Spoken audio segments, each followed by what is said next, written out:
ओम शांति। मेरे शरीर का नाम जानवी है। मैं 9th स्टैंडर्ड में स्टडी करती हूँ। मैं 3.5 साल की थी तब से ब्लाइंडनेस है मुझे। मैं ब्लाइंड हूँ। और मैं जो स्कूल में पढ़ती हूँ उसका नाम है श्री वी डी पारेख अन्ध महिला विकास गुरु राजकोट।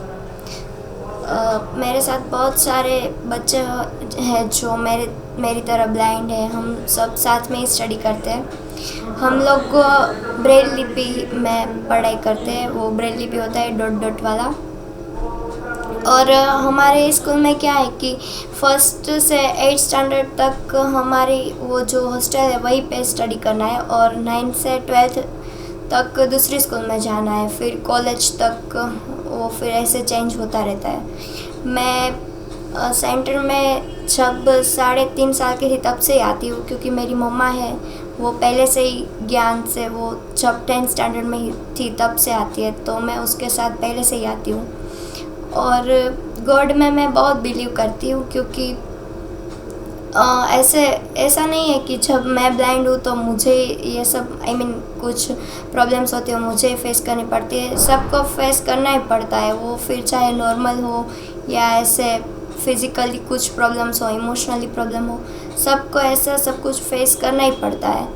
लेकिन मैं ब्लाइंड हूँ तो मैं अपना कहूँ तो मुझे बाहर जाना होता है तो कभी कभी थोड़े प्रॉब्लम्स आते हैं, लेकिन मम्मा और कुछ और भी लोग होते हैं, फ्रेंड्स होते हैं, वो सब मेरी हेल्प करते हैं। स्टडी में भी हमें टीचर्स बहुत अच्छी तरह से पढ़ाते हैं। हमारा यही है कि फर्स्ट से 8 तक हमें बुक्स मिलती है ब्रेल में, फिर बाद में नहीं मिलती।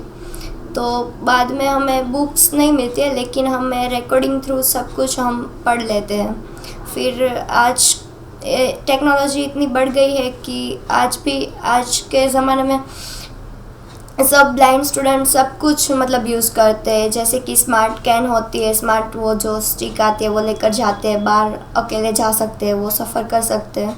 फिर कंप्यूटर है, लैपटॉप है, मोबाइल है, ब्लैकस्टॉक वगैरह, एंजल, सब कुछ ऐसे इन टेक्नोलॉजी के इंस्ट्रूमेंट होते हैं। वो इसमें रिकॉर्डिंग के थ्रू सब कुछ सब पढ़ाई कर लेते हैं। फिर हमें सब कुछ लोग ऐसा कहते भी है जिनको नहीं पता, वो हमें पूछते हैं कि यार आप ये कैसे कर लेते हो, आप वो कैसे कर लेते हो आप कुछ लोगों को तो नहीं पता, तो वो ऐसे भी सवाल करते हैं कि आप खाना कैसे खाते हो, मतलब आपको पता कैसे चल जाता है कि हॉस्टल में आपको, हमारे हॉस्टल में कुछ लोग विजिट्स करने आते हैं तो वो पूछते हैं कि आप ये कैसे करते हो, आप यहाँ से वहाँ लेकर कैसे जाते हो। लेकिन हमारा क्या है कि हम देख नहीं पाते, तो हमें जो कोई भी सिखाता है वो हम एक बार में ही याद रख लेते हैं। अगर हम एक बार में समझ में नहीं आता तो हम क्वेश्चन कर लेते हैं। कभी कभी कुछ लोग ऐसे होते हैं जो क्वेश्चन करने में शर्माते हैं, मतलब उनको लगता है कि अगर अरे यार हम दोबारा पूछेंगे तो उनको बुरा लगेगा। लेकिन हम क्या सोचते हैं कि हमें याद रहेगा तब तक हम पूछ लेंगे, मतलब कि हमें याद नहीं रहता तो हम दोबारा पूछ लेते हैं कि यार ये कैसे करें, वो कैसे करें, और हम ऐसे माइंड में क्लियर कर लेते हैं। और हमारा सबकॉन्शियस माइंड होता है वो सब कुछ कैचअप कर लेता है। वो जो कहते हैं ना कि हमारे पास 2 दिमाग होते हैं, मतलब एक छोटा है और एक बड़ा। तो छोटा है वो बड़े से भी ज़्यादा स्ट्रॉन्ग होता है, लेकिन आज के टाइम पे सब लोग बड़े का 95% यूज़ करते हैं और छोटे का 5%, लेकिन हम लोग छोटे का ज़्यादा यूज़ करते हैं, क्योंकि हमें तो सब कुछ याद रख के ही पढ़ना पड़ता है। मतलब कि हमें अगर कोई भी हमें टीचर्स वो सिखाते हैं तो हम ऐसे वो बोर्ड पे ऐसे लिख के सिखाते हैं, तो वो तो हमें नहीं दिखाई नहीं देते, इसलिए हम नहीं देख पाते। तो फिर वो हमें जो सुनाते हैं वो हम सुनकर कैचअप कर लेते हैं, हम याद रखते हैं।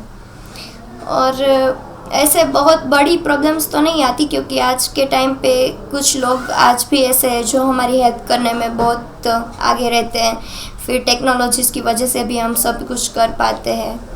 आज का स्टूडेंट लाइफ का हम देखें तो स्टूडेंट लाइफ बहुत डिफ़िकल्ट तो नहीं है, क्योंकि सबके पास आज के टाइम पे मोबाइल होता ही है। और वैसे ये लॉकडाउन का टाइम चल रहा था तो कुछ स्टूडेंट्स के पास मोबाइल नहीं थे, लेकिन फिर ऑनलाइन पढ़ाई के लिए तो सब ने ले ही लिए। तो पढ़ाई में तो ऐसा क्या है कि कुछ स्टूडेंट्स कहते हैं कि यार हमारा मन नहीं लगता। फिर ये लॉकडाउन के बाद स्कूल खुली है तो कुछ लोगों का मन ही नहीं लगता पढ़ाई में।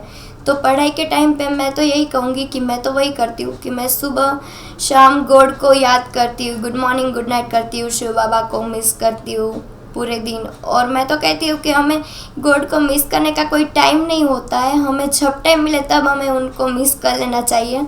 और मिस करने का भी नहीं है, हम 24 घंटे हम चाहे कुछ भी करें, गॉड हमारे साथ ही होते हैं, हमेशा फील करना ही चाहिए। और मैं तो करती हूँ क्योंकि मुझे तो गॉड की बहुत ज़रूरत है। और ये मुझे एक्सपीरियंस भी है कि गॉड मेरे साथ हमेशा रहते ही है, क्योंकि ब्लाइंड होने की वजह से कभी कभी कोई दिक्कत आ जाती है और कभी कभी तो ऐसी कुछ चीज़ें होती है जिनकी वजह से इमोशनली भी थोड़ा हर्ट होता है। लेकिन फिर गॉड का ख्याल आता है कि यार वो हमारे साथ है तो फिर हमें किसी की ज़रूरत नहीं है। तो मैं अपने एग्ज़ाम के टाइम पे गॉड को मिस करती हूँ, ऐसे मतलब 24 घंटे वो मेरे साथ ही रहते हैं। तो फिर भी मैं खाने के टाइम पे, पढ़ाई के टाइम पे, सोने के टाइम पे, फिर मैं अपने फ्रेंड्स के साथ मस्ती करती हूँ, बातें करती हूँ, तभी उनको मैं बताती हूँ कि यार हमें गॉड में तो बिलीव करना ही चाहिए। कुछ लोग होते मतलब मेरे कुछ फ्रेंड्स हैं, वो कहते हैं कि क्या यार गॉड